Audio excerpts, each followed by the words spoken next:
Congo Avenir. Mboka ya Bakongo.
À mon nom propre et au nom des administrés de la municipalité d'Ngalema, je tiens premièrement à vous souhaiter ici la bienvenue.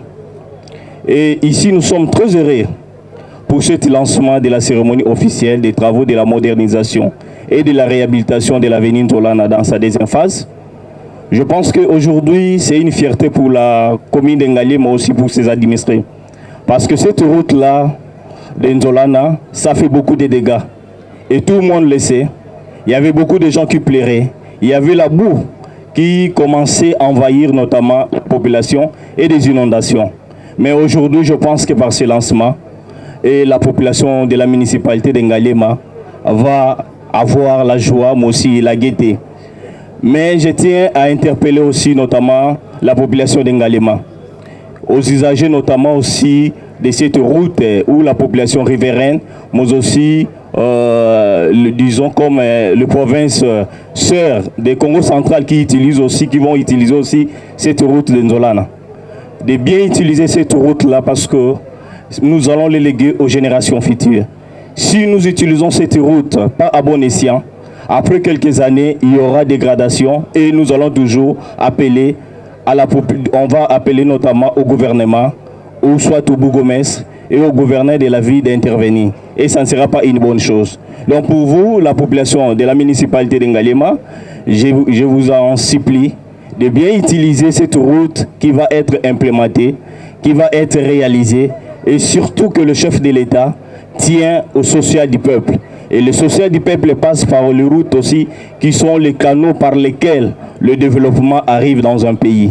Alors, le ministre des UTPR, Excellence Alexis Guizaro, nous sommes très fiers ici, nous, les habitants de la commune d'Ngalema, et nous vous félicitons pour le bravoure, mais aussi pour la sagacité et la témérité que vous montrez sur le terrain à ce qui concerne l'accompagnement des œuvres du chef de l'État. Et je pense que c'est de cette façon que nous allons arriver en 2023 à voir certainement les élections avec la majorité écrasante pour accompagner le chef de l'État. Alors, une fois de plus encore, je dis merci, merci au chef de l'État, son Excellence Félix Antoine Tshisekedi Tshilombo, pour cette œuvre grandiose, parce que beaucoup de gens d'autres fois n'y croyaient plus à la réalisation de cette œuvre. Distingués invités en vos titres et qualités, Mesdames et Messieurs, dans quelques minutes, Son Excellence, Monsieur le ministre d'État, ministre des Infrastructures et des Travaux publics, nous fera l'insigne honneur de lancer les travaux de la réhabilitation et de la modernisation de l'avenue Zolana. C'est pour nous un grand honneur de saluer votre présence en ces lieux et où il nous est donné le privilège de pouvoir présenter la phase 2 du projet de réhabilitation et modernisation de l'avenue Zolana, appelé, de par l'ampleur des travaux, à enrichir le tissu urbain de la ville-province de Kinshasa en se connectant à sa phase 1. Ce projet vient donc matérialiser la vision de son Excellence, Monsieur le Président de la République, chef de l'État, Félix Antoine Tshisekedi Tshilombo, qui met la reconstruction des infrastructures au centre de ses préoccupations.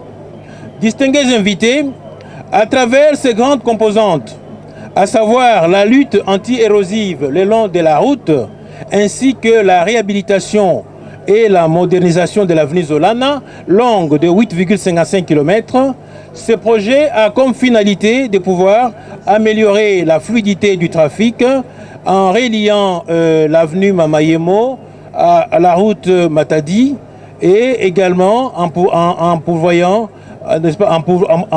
le projet d'un meilleur désengorgement qui vise à améliorer les conditions de trafic.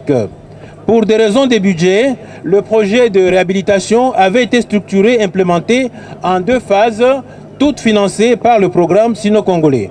Pour mémoire, la première phase d'un montant de 15 millions avait duré 15 mois d'exécution. Elle avait donc commencé le 19 septembre 2016 et s'était terminée en décembre 2018. Et ces travaux de la première phase avaient porté essentiellement sur la lutte anti-érosive, sur un tronçon de plus ou moins 200 mètres et sur les travaux de route sur 1,4 km. Et s'agissant exactement de cette phase, nous notons qu'il avait été construit un pont en béton précontraint de 20 mètres sur la rivière Mbinza. Et le montant total des travaux alloués à la première phase était de 12,9 millions de dollars et affecté essentiellement à 48,71% au traitement de l'érosion au niveau du PK1 plus 790. Et à ce sujet, il est donc important de souligner que le traitement de l'érosion de la première phase avait nécessité l'apport de plus ou moins 210 000 mètres cubes de remblai, soit plus de 10 000 camions de 20 mètres cubes. Et quand vous évaluez cela au rendement de 12 véhicules par heure, cela fait plus ou moins 104 jours consacrés au transport de remblai. C'est cela qui fait essentiellement les étapes critiques de cette étape. En effet, vous vous rappellerez également que plusieurs quartiers étaient menacés de disparition au nom d'une érosion tristement célèbre que vous connaissez. Et grâce à ce projet, on a dû sauver plusieurs quartiers. Et en ce qui concerne donc ce projet, j'aimerais mettre un accent particulier sur l'exécution de la phase 2. Et cette phase que son Excellence, Monsieur le ministre d'État, va pouvoir lancer aujourd'hui est une phase dont la durée provisionnelle est plus ou moins de 19 mois, en raison particulièrement aussi de la double vocation de la route qui va porter d'abord sur la lutte anti-érosive. Et le projet dans son ensemble, le coût des travaux est de plus ou moins 20,6 millions de dollars, dont la chaussée prend 34,87%. Et d'importants travaux d'assainissement vont être réalisés, soit plus ou moins 28,62% des travaux. Il est également prévu un éclairage public solaire qui fait plus ou moins 5,36% de travaux. Et donc, la lutte anti-érosive, quant à elle, prend 1,303 million de dollars, qui fait plus ou moins 6,36%. Et quant à la structure de la chaussée, nous avons donc l'assise de la chaussée constituée d'une couche de fondation en grave concassé 0,60 et d'une couche de base en grave concassé 0,31.5, revêtue d'une couche de liaison de 5 cm et d'un enduit superficiel bicouche. Il est prévu également un tronçon en béton de ciment sur 950 mètres, là où plus ou moins la pente est proche de 8%. Et le coût total global sur les deux phases fait plus ou moins en travaux 33,5 millions de dollars. Et vous comprenez que la phase de lutte anti-érosive prend plus ou moins 22,65% du budget global. La route Zolana est ainsi, Excellence, Monsieur le Ministre, à classer dans la catégorie des projets réellement complexes, de par la vulnérabilité des sites qui sont parcourus. Et ces sites, ce sont des sites tout à fait érodables et aussi marqués par le nombre tout à fait grand des parties prenantes au projet et le nombre élevé de personnes qui seront impactées par les expropriations. Nous avons démembré plus ou moins 310 riverains qui sont concernés par le processus d'indemnisation à hauteur de plus ou moins 2,7 millions. On a identifié ces riverains en 7 lots et tous ces riverains sont réellement tranquillisés dans la mesure où il y a des budgets pour pouvoir les prendre en charge.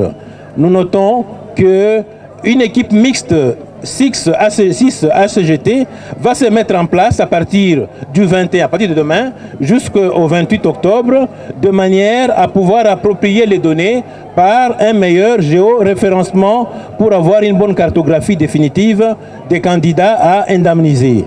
Et pour dégager l'emprise, il faut naturellement compter sur la SNEL et la Régie des eaux, dans la mesure où le réseau est sérieusement occupé par d'importants réseaux de câbles souterrains. Et donc, il va falloir absolument un travail de détection pour éviter de pouvoir, une fois de plus, impacter la population. Distingués invités, j'aime noter ici que globalement, nous notons que dès la phase de réception provisoire de la première phase à la phase actuelle, il s'est déroulé plus ou moins 59 mois. Et pendant ce temps, il est clair que le chantier a subi de nouveaux impacts. De nouvelles poches d'érosion ont menacé l'emprise de la route. Mais grâce donc à l'appui et à la détermination de son Excellence Monsieur le Ministre des Infrastructures et Travaux Publics, grâce à la grande collaboration du Bureau de coordination et de suivi du programme sino-congolais et grâce au soutien technique et financier de la SICOMINE, le financement a donc été mobilisé pour la reprise des travaux.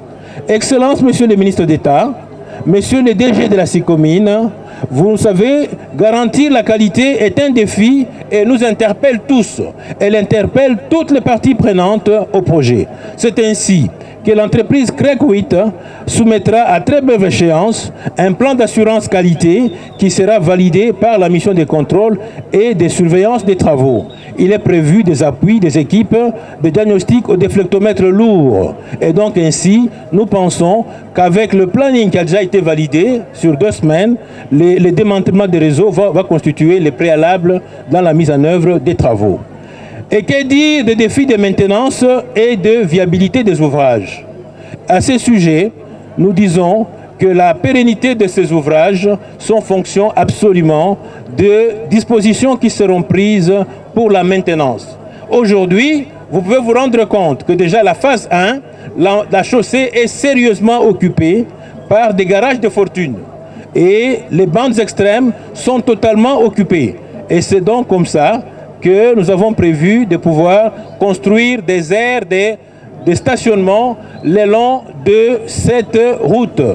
Et donc, nous voulons ici saluer également la collaboration des élus du peuple qui ont été nombreux à pouvoir accompagner la mobilisation et la sensibilisation de toute la population de manière à pouvoir adhérer à ce projet.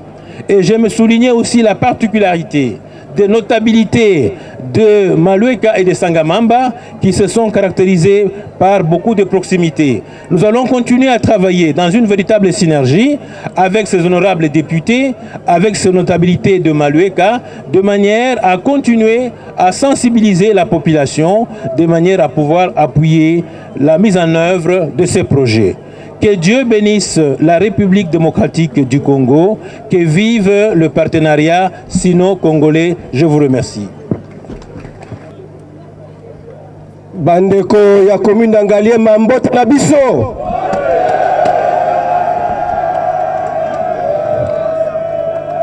Mbote lisusu.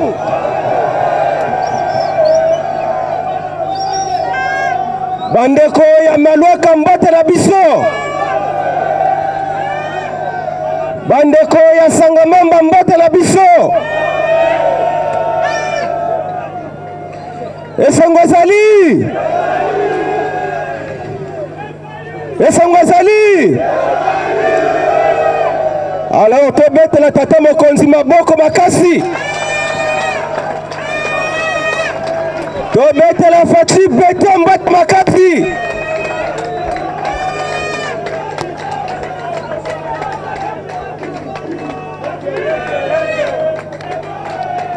Merci, merci Toyokana. Merci. Esengwazali bandeko population ya commune Angaliema pour lelo tozomona ndoto elati nzoto boyete. Alors botika ngai napesa moi discours pona mokola lelo mais boyeba ke discours oso tozolo bango liboso ba autorité bazali awa mais bénéficiaire à liboso ezabino population. Alors na respect na bino nyonso naza ko prononcer moi discours oyo. Honorables députés provinciaux, honorable monsieur le ministre provincial des infrastructures et travaux publics de la ville-province de Kinshasa, monsieur le chargé d'affaires de l'ambassade de Chine, monsieur le directeur général de l'agence congolaise de grands travaux, monsieur le directeur général de la SICOMINE, monsieur le bourgmestre de la commune de Ngaliema, monsieur les notabilités de la commune de Ngaliema, distingués invités, mesdames et messieurs. Nous sommes réunis ce jour pour le lancement des travaux de la deuxième phase du projet de modernisation de l'avenue Nzolana. Promesse faite à la population de cette partie de la capitale dans le cadre du programme sino-congolais est aujourd'hui une réalité. Je voudrais avant toute chose rendre hommage, un hommage mérité à son Excellence Félix-Antoine Tshisekedi Tshilombo, président de la République, chef de l'État, pour sa vision dans le secteur des infrastructures. Afin de matérialiser cette vision du chef de l'État, le gouvernement de la République a lancé différents chantiers de construction et de modernisation de plusieurs voiries urbaines de manière à fluidifier la mobilité urbaine et par conséquent booster la production des villes, mais aussi améliorer la qualité des routes interurbaines afin de réunifier le marché national de notre pays par des échanges économiques de plus en plus importants entre les différentes provinces du pays. C'est ainsi que le gouvernement de la République attache une grande importance au programme sino-congolais, dans lequel le volet infrastructure, il faut le rappeler, constitue le principal objectif de la convention de collaboration signée en 2008 entre la République démocratique du Congo et le groupe d'entreprises chinoises CREC et Sino-Hydro. Le volet minier venant en complément pour garantir le remboursement des financements du volet infrastructure. Toutefois, et je tiens à le dire, le constat fait à ce jour sur l'état d'exécution de ce programme, qui se voulait d'abord une solution au développement des infrastructures, a été dénaturé du fait que le volet minier a pris plus d'importance que le volet infrastructure en termes de financement et d'exécution physique. Je reste convaincu que la SICOMINE, partenaire important dans ce programme, va se dépasser pour rééquilibrer la balance, de manière à faire retrouver tout son sens à la convention de collaboration qui lie la République démocratique du Congo et le groupe d'entreprises SIO. Car plus de 10 ans après son lancement, nous sommes à un taux de réalisation de 27% pour le volet infrastructure et d'environ 80% pour le volet minier. Distingués invités en vos titres et cafés, mesdames et messieurs, la route Nzolana est importante dans cette partie sud de la ville de Kinshasa. Elle permet de relier les quartiers Sangamamba et Upen au quartier Lutendele et décongestionner l'accès au quartier Don Bosco, de même qu'elle facilite l'accès à l'usine de la Régie des eaux. La modernisation de cette route, lancée en septembre 2016 pour sa première phase, pour un coût de plus ou moins 15 millions de dollars, a vu les travaux de cette phase passer à la réception provisoire en décembre 2017. Ensuite, elle a connu une trop longue attente avant de voir commencer aujourd'hui cette deuxième phase. Dans l'entretemps, les attentes des familles pour retrouver une modernité promise étaient devenues hypothétiques pour des raisons multiples.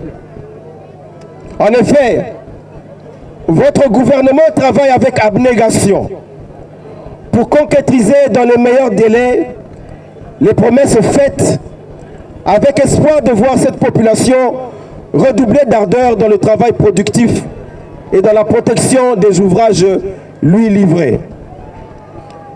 C'est ainsi que je tiens à appeler chacun de nous, au sens républicain, pour faire bon usage de cette route qui va être construite, en s'abstenant à participer au rejet des huiles et autres produits capables d'accélérer la destruction de la route, en évitant les pratiques consistant à brûler des pneus sur la chaussée en cas de manifestation. On ne tolérera pas que des taxibus, voire d'autres véhicules, roulent dessus avec des jantes métalliques au lieu de réparer leurs pneus crevés. Et j'en passe. Je voudrais également reconnaître un sens patriotique élevé de ceux d'entre vous qui ont longtemps attendu que des frais d'indemnisation du fait de ce projet leur soient versés.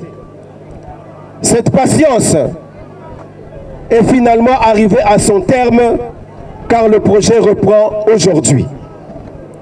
À vous tous, je dis sincèrement merci.